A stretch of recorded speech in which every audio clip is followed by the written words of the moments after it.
It has taken me a bit to bring words to the final days of this journey. I am home now in Los Angeles, yet the matter of this world feels less solid than the dream of Teotihuacan and Quetzalcoatl's serpentine presence. They continue to wind through me as if seeking to devour and cleanse this land now too.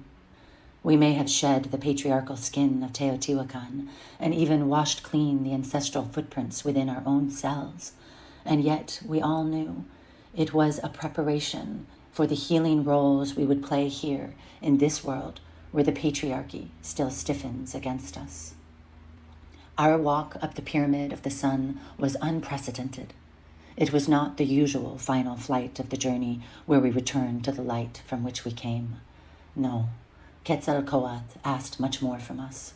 We were there to work, to cleanse the memories it held and bring the light of the sun into our wombs as vessels to be carried to the pyramid of the moon. The polarities seemed to be calling for a reversal. Each woman held the roles they had been given in our fire cleansing ceremony: child, virgin, mother, grandmother, priestess, and earth mother divine. We traveled counterclockwise up the pyramid in a spiral of undoing, collecting the blood and seeds spilt upon its stones and gathering the false prayers tongued in its air. These instructions were actually given by Tlaloc in Tepetitla, where we began our day, and with their download came so much more: a healing of the temples across the world and a freeing of the sacred feminine their structures sought to bury. Unearthed, we rose with her through their cold facades and stale confessionals and into the hearts of their nuns and priestesses.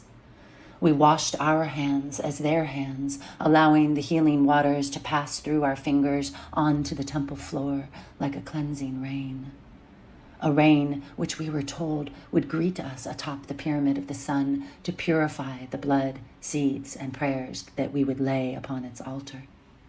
And so it did. As my hands reached for the Guadalupe rosary in my medicine bag, the sky darkened over our circle of women atop the sun pyramid, and the thunder seemed to possess my voice, now vacillating between English and Spanish to address both the women and those that had gathered around us in prayer. I held the rosary to the sky, hesitant to act upon what I was being led to do, to tear the cross from its end in a final freeing of the patriarch from the mother's womb. The rain broke in large, hard drops upon us, and I could feel the cross, now in my other hand, drenched in Tlaloc's blessing. Our spiral of undoing was complete.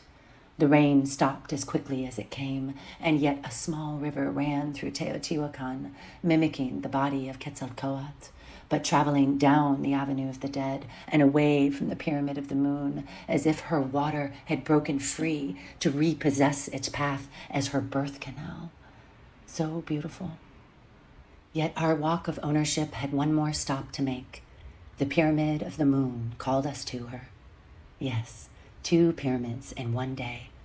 But this was not work, nor was it a final flight.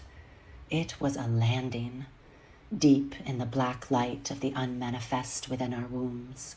And Quetzalcoatl met us there once again, but this time to impregnate us with a new dream of the feminine divine. As he made love to us, the wind shifted directions, and with it, the polarity of the masculine gave way to the healed feminine within us. The two became one. Om Teot. And Guadalupe's cross? The abuela in our group carried it to the headwaters of Tolantongo, where we returned it to Pachamama. As I watched it disappear at the waterfall's edge, 3 butterflies rose, seemingly from nowhere, and a little girl's voice echoed through the canyon. Lift me up, Papi. Lift me up.